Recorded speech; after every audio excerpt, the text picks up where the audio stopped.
La mode est un art. Ce matin, lorsque j'ai demandé qu'on me réserve un peu plus de place qu'à l'ordinaire pour causer chiffon, notre rédacteur en chef a quelque peu froncé le sourcil. J'ai fini par avoir gain de cause. La mode, du reste, n'est-elle pas un art? Un art des plus subtils et délicats, des plus triomphants aussi?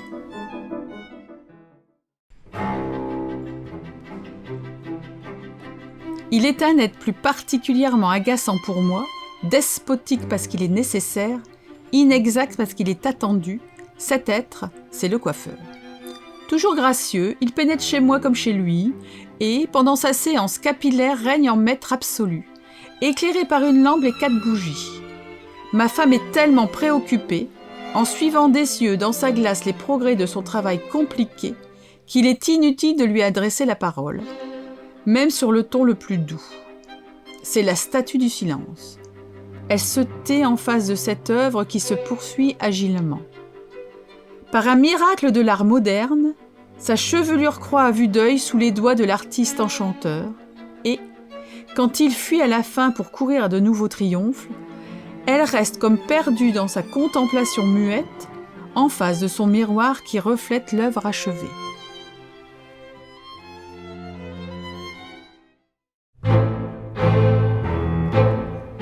Le luxe s'étend partout, sur tout. Passe encore pour Madame la financière, mais la bourgeoise, mais la femme du commerçant, mais mon épicière. Là, les effets du mal sont considérables. Il n'est si petite femme d'employés qui ne veulent avoir sa bonne. On a 35 chapeaux extravagants, d'un prix fou, des toilettes tapageuses, dont chaque pli vaut un louis. On ne sort qu'en voiture. Elles auraient un nègre si c'était possible. Le budget s'épuise. Un jour, on s'aperçoit qu'on est criblé de dettes. La traite à échéance ne sera pas payée. Ni le boucher, ni le charcutier, ni le boulanger, ni la bonne qu'on renverra, la maladroite. Lui devant 6 mois de gage pour avoir cassé une potiche chinoise. La bonne, sur le pavé, sera harcelée par sa modiste, car elle aussi s'est fait faire une toque en loutre dont elle était folle. En bas, tout en bas, c'est pis. L'ouvrière gagne 30 sous par jour. Il faut qu'elle dépense, pour sa toilette, 100 francs par mois. Qui paie la différence?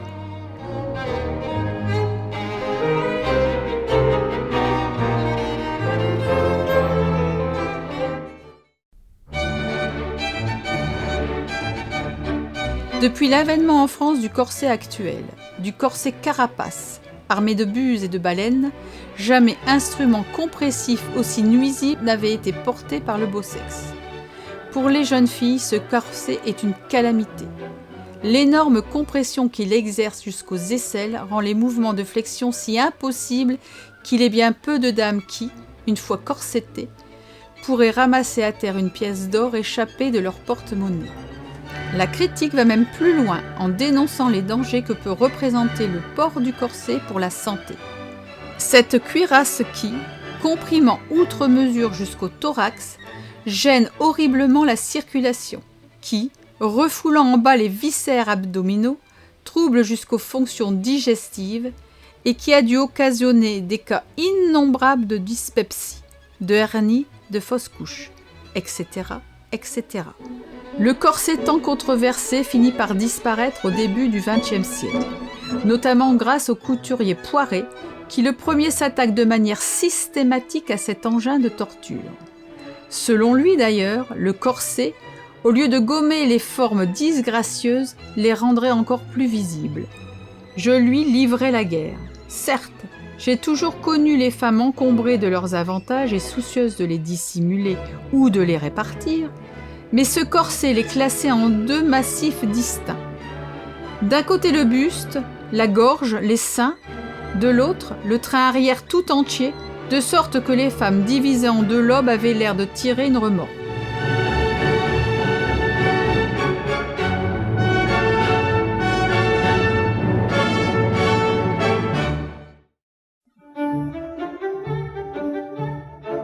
En vérité, à chaque événement mondain, c'est un véritable ballet qui se met en marche, dont la chorégraphie est soigneusement millimétrée.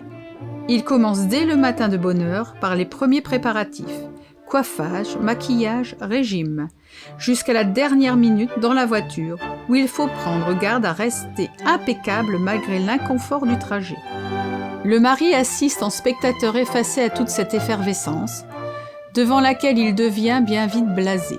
Il est 11h du matin et le bal est à minuit. Pendant 13 heures, elle va rester raide, immobile, de peur de déranger sa coiffure. Au dîner, elle ne mangera pas. Ce serait vouloir étouffer dans le corset qui doit dessiner sa fine taille. Les heures s'écoulent lentement dans le double tourment de l'immobilité et de la faim.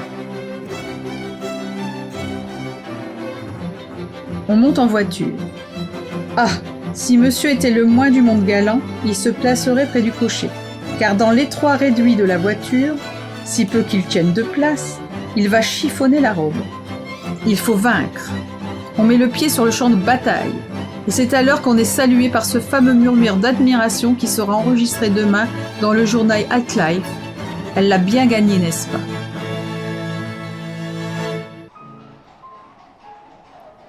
Quand elle passait en voiture sur les boulevards, la foule se retournait et la nommait avec l'émotion d'un peuple saluant sa souveraine, tandis que, familière, allongée dans ses toilettes flottantes, elle souriait d'un air gai.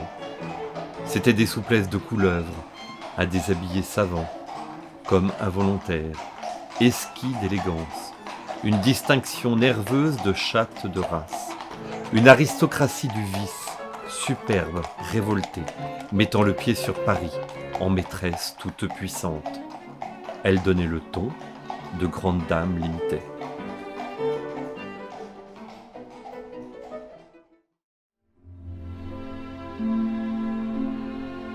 L'odeur de la femme, l'odeur de son linge, l'odeur de sa nuque, de ses jupes, de sa chevelure, une odeur pénétrante, envahissante, qui semblait être l'encens de ce temple élevé au culte de son corps.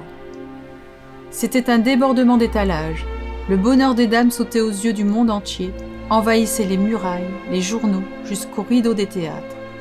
Il professait que la femme est sans force contre la réclame, qu'elle finit fatalement par aller au bruit.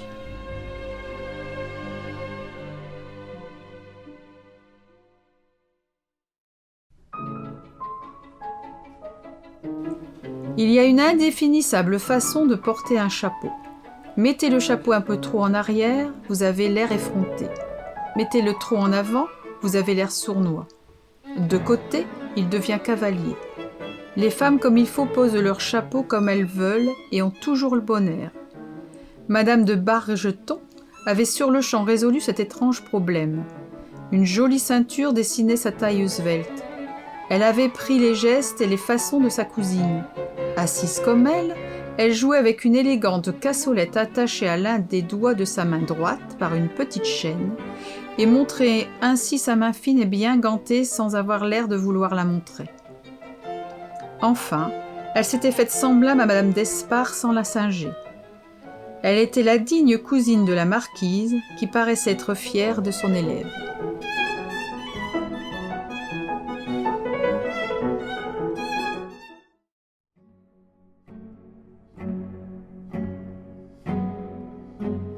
Quel poète oserait, dans la peinture du plaisir causé par l'apparition d'une beauté, séparer la femme de son costume? Quel est l'homme qui n'a pas joui d'une toilette savamment composée et n'en a pas emporté une image inséparable de la beauté de celle à qui elle appartenait, faisant ainsi des deux, de la femme et de la robe, une totalité indivisible?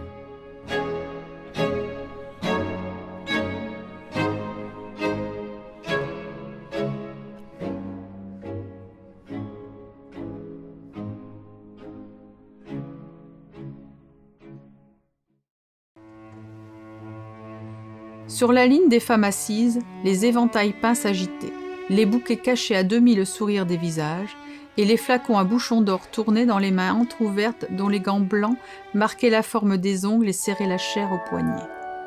Les garnitures de dentelle, les broches de diamants, les bracelets à médaillons frissonnaient au corsage, scintillaient aux poitrines, bruissaient sur les bras nus.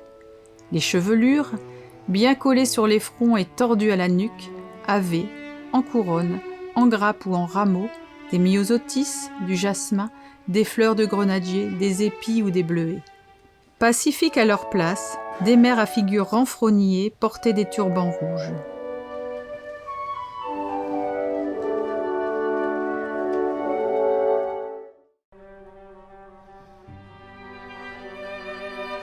Deux femmes, habillées et costumées de même, trahiront toutes deux sans le vouloir la différence des races. La façon de porter le chapeau plus ou moins en arrière est révélatrice.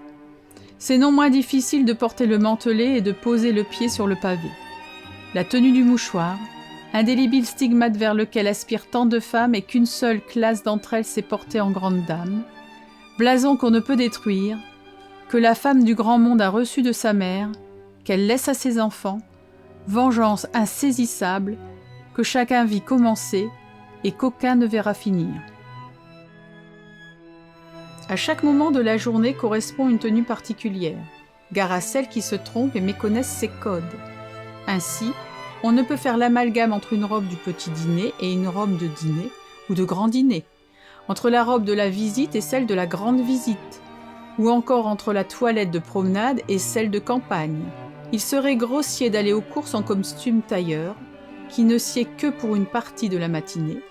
On choisit avec soin une robe de bal, avec autant de minutie sa robe d'intérieur, qui se rapproche de la toilette de petit dîner sans se confondre avec elle.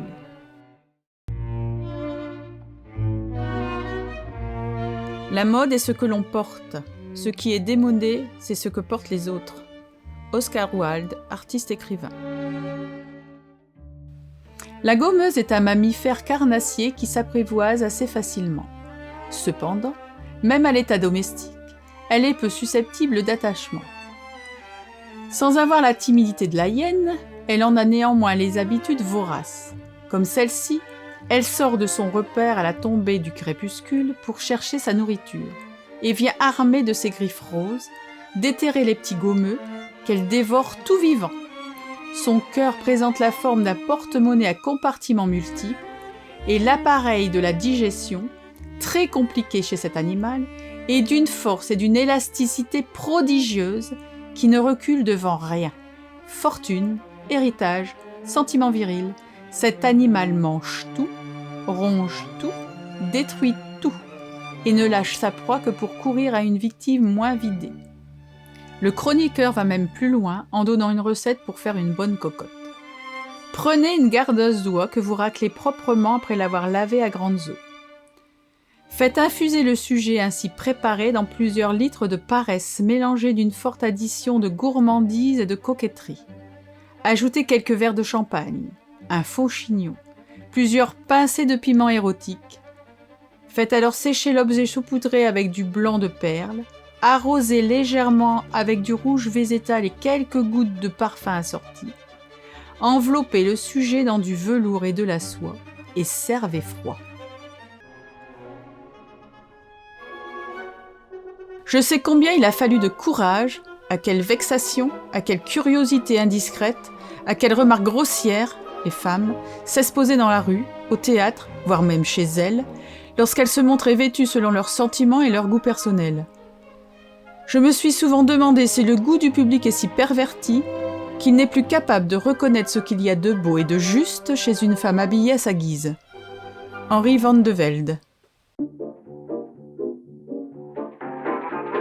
La mode se démode, le style jamais. La mode n'est pas quelque chose qui existe uniquement dans les vêtements. La mode est dans l'air, portée par le vent. On la devine. La mode est dans le ciel, dans la rue. Pour être irremplaçable, il faut être différent.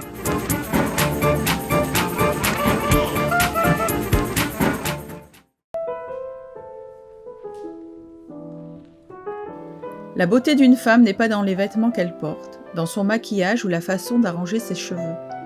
La beauté d'une femme est dans ses yeux, parce que ce sont les portes de son cœur, là où l'amour se cache. La vraie beauté se reflète dans l'âme. C'est l'attention qu'elle porte avec amour, la passion qu'elle montre, et la beauté d'une femme ne fait que grandir avec le temps.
Je le dis simplement pour le dire. Un petit ruban de velours noir qui, derrière le cou dont il fait le tour, s'attache par une boucle carrée dans laquelle il passe et tombe. 1000 lettres en diamant étincelant avec l'éclat captivant d'un secret qui se montre et ne se livre pas. Prénoms et noms entrelacés de celle qui porte le collier et de celui qui a fait don, et ravit leur mystère.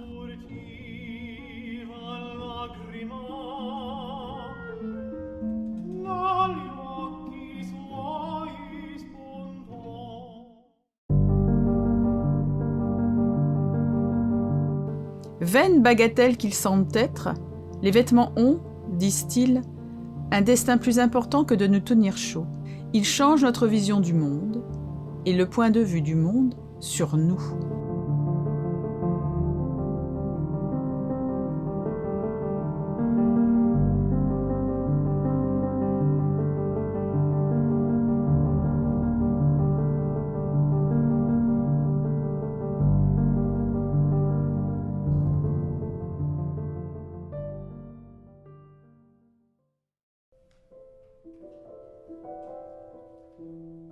Si vous avez pensé, mesdames, que cette année les formes changeraient au point de révoquer les robes de l'année passée, il vous faudra revenir sur ce téméraire jugement.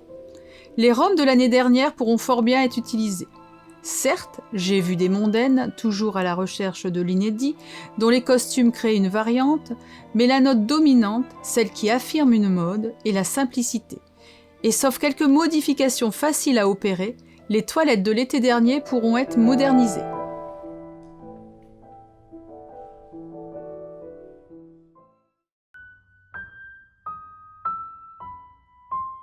Cela ne crée pas une toilette de mariée. On la remarque, telle qu'elle apparaît, mystérieuse, suivant la mode et pas, ne hasardant le goût du jour que tempéré par des réminiscences vagues et éternelles, avec des détails très neufs enveloppés de généralités comme par le voile.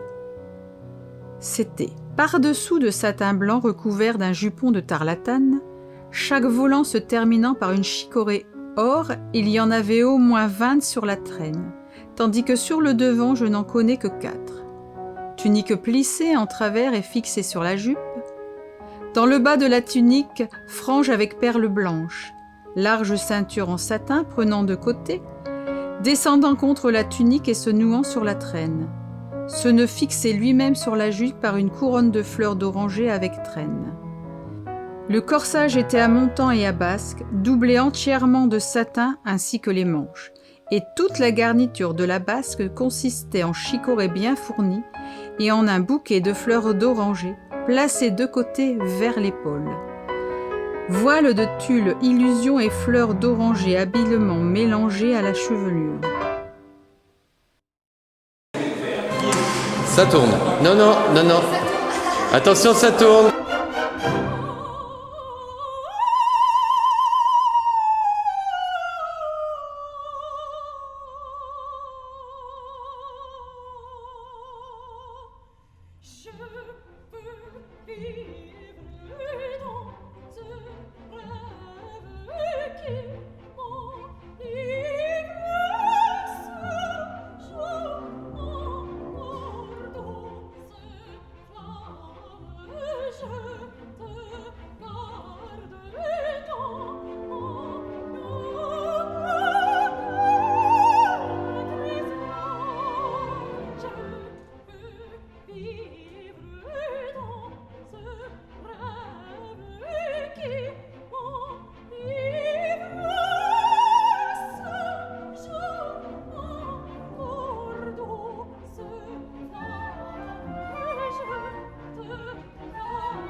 dreaming white of bells and birdcage, boat dock sun, and the cargo spice of what's to come, like the images come one after one.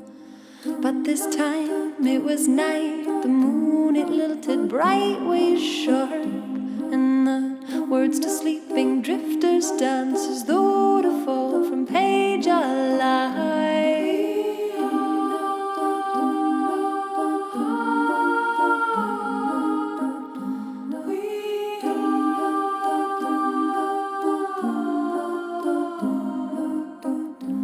When the light fell down was a wild bird,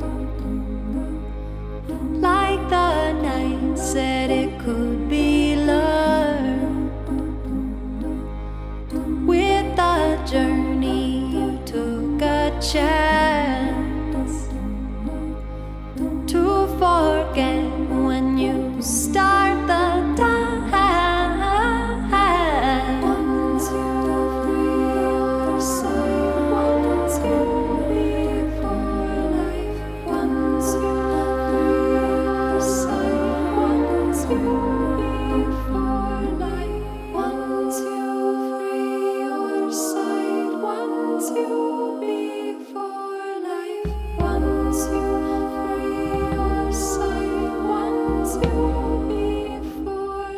The hairs on the neck of time stand straight with me, speaking their names. And the pride that can make us blind, does it simply fear being shamed? Or the branch, is it known by seas, how it comes to be? And do the blooms know their righteous power, the beauty of being seen? Or the pride that can make us blind, does it simply fear being shamed? And the tide in its ever pulling would not but by breathing be tamed. Or the thought, is it known by speech, how it comes to be? And do the colored blooms know the righteous power, the beauty of being seen? The beauty of being seen. The beauty of being seen. When I dream in flight the swells and stills of all that's come, and the setting forth a kindred sum, a point in a constellation. When the light fell down was a wild bird, your mission forming with every turn, to assemble and piece it whole, to remember this dance we wove.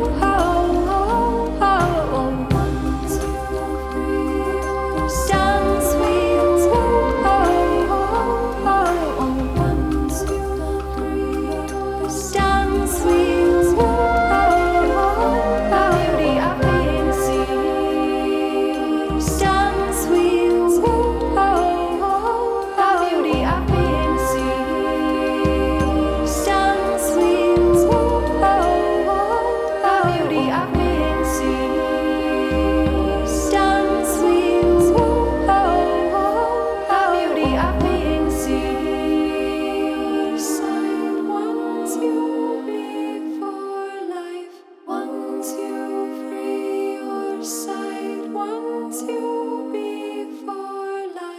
Annie est là pour les vidéos. Oui, merci.